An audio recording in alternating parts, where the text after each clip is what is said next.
আমরা বর্তমানে কিনারায় অবস্থান করছি, তবে কিনারায় দাঁড়িয়ে থাকাটাই অনেকটা কষ্টসাধ্য হচ্ছে।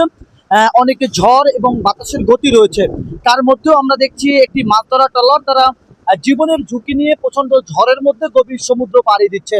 আপনাদেরকে জানিয়ে রাখতে চাই যে বৈরী আবহাওয়াকে কেন্দ্র করে পায়রা সমুদ্র বন্দর সহ দেশের 4 সমুদ্র বন্দরে 3 নম্বর সতর্ক সংকেত এখনো বহাল রয়েছে। তার মধ্যেও কিন্তু এই মাছ ধরা যে ট্রলারটি রয়েছে, আমি বর্তমানে একেবারে কুয়াকাটা সমুদ্র সৈকতের পাড়ে দাঁড়িয়ে রয়েছি। প্রচন্ড বৃষ্টি এবং বাতাসের গতি রয়েছে, তার মধ্যেও এই মাছ ধরা ট্রলারটি আমি যতটুকু আপনাদেরকে দেখানোর চেষ্টা করছি। প্রচন্ড ঝড় এবং বৃষ্টি হচ্ছে, মুষলধারে বৃষ্টি হচ্ছে। এর মধ্যেও কিন্তু এই ঝড় হওয়ার মধ্যে অর্থাৎ বড় বড় ঢেউগুলো আছড়ে পড়ছে কিনারায়। এই ঝড়ের মধ্যে কিন্তু এই মাছ ধরা ট্রলারটি তারা ছুটে চলছে গভীর সমুদ্রে মৎস্য শিকারের জন্য। এখন সব থেকে প্রশ্নের বিষয় হচ্ছে, যেখানে আবহাওয়া অফিস থেকে তাদেরকে বারবার নিষেধ করা হচ্ছে যাতে গভীর সমুদ্রে মাছ ধরতে কোনো ট্রলার না যায়, এবং তাদেরকে বারবার বলা হচ্ছে যে বৈরী আবহাওয়ার কারণে উপকূল জুড়ে থেমে থেমে বৃষ্টি হচ্ছে এবং মেঘাচ্ছন্ন আকাশ রয়েছে এবং বাতাসের গতিও বাড়তে শুরু করেছে। তবে সেই প্রেক্ষাপট করেও কিন্তু উপকূল জুড়ে যে আলিপুর মহিপুর যে মৎস্য বন্দর রয়েছে, সেখান থেকে একটি মাছ ধরা ট্রলার তারা গভীর সমুদ্রে ছুটে চলছে এবং সেখানে তারা মাছ ধরার উদ্দেশ্যে চলছে। তবে একটি বিষয় হলো যে গত এই 5 দিন ব্যবধানে কিন্তু উপকূল জুড়ে ট্রলার ডুবির ঘটনা ঘটেছে।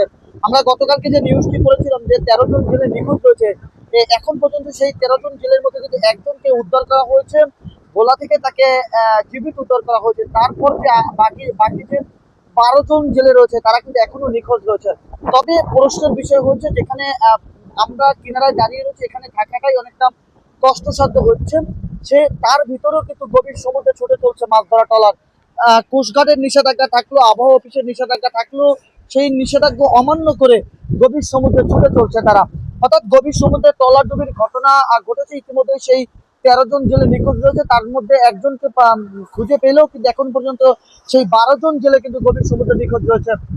তার ভিতরেও কিন্তু গভীর সমুদ্রে ছুটে চলেছেন মাছ ধরা ট্রলার। অর্থাৎ বৈরী আবহাওয়াকে কেন্দ্র করে উপকূল জুড়ে যে মেঘাচ্ছন্ন আকাশ রয়েছে, পায়রা সমুদ্র বন্দর সহ দেশের 4 সমুদ্র বন্দরে যে 3 নম্বর সতর্ক সংকেত রয়েছে, সেই সতর্ক সংকেত উপেক্ষা করেও গভীর সমুদ্রে জীবনের মায়া ত্যাগ করে গভীর সমুদ্রে ছুটে গেছে মাছ ধরা ট্রলার। সেই দৃশ্য কিন্তু আমরা একেবারে সমুদ্রের কিনারায় দাঁড়িয়ে দেখার চেষ্টা করেছি। অর্থাৎ সর্বশেষ আপনাদেরকে জানিয়ে রাখতে চাই যে গভীর সমুদ্রে কিন্তু মাছ অনেকটা উত্তাল রয়েছে, বড় বড় ঢেউ আসতে পড়ছে কিনারায়। পায়রা সমুদ্র বন্দর সহ দেশের 4 সমুদ্র বন্দরে 3 নম্বর স্থানীয় সতর্ক সংকেত রয়েছে। এর মধ্যেও কিন্তু মাছ ধরার ট্রলার তারা গভীর সমুদ্রে ছুটে চলছে। এক একটি ট্রলারে আমরা যদি ধারণা করতে পারি যে বড় যে ট্রলার গুলো রয়েছে, এক একটি ট্রলারে 10 থেকে 15 জন জেলে থাকে। সেই 10 থেকে 15 জন জেলে নিয়ে কিন্তু কিছুক্ষণ আগে একটি মাছ ধরা ট্রলার তারা গভীর সমুদ্রে ছুটে গেছে এই ঝড় আবহাওয়ার মধ্যে। অর্থাৎ জীবনকে বাজি রেখে তারা গভীর সমুদ্রে ছুটে গেছেন মাছ ধরা ট্রলার। তো আপনাদেরকে আবহাওয়া অফিস থেকেও আমাদেরকে তেমনটাই বলা হয়েছে। অর্থাৎ কুয়াকাটার যে কোস্টগার্ড রয়েছে, অর্থাৎ আলিপুর মহিপুরের যে কোস্টগার্ড রয়েছে, তারাও কিন্তু একাধিকবার সতর্ক করছেন, তাদের চোখ ফাঁকি দিয়ে এই ট্রলারগুলো গভীর সমুদ্রে ছুটছেন বলে এমনটা আমরা জানতে পেরেছি। আপনাদের সাথে আমি ছিলাম জাহিদুল ইসলাম জাহিদ, খবর কুয়াকাটা।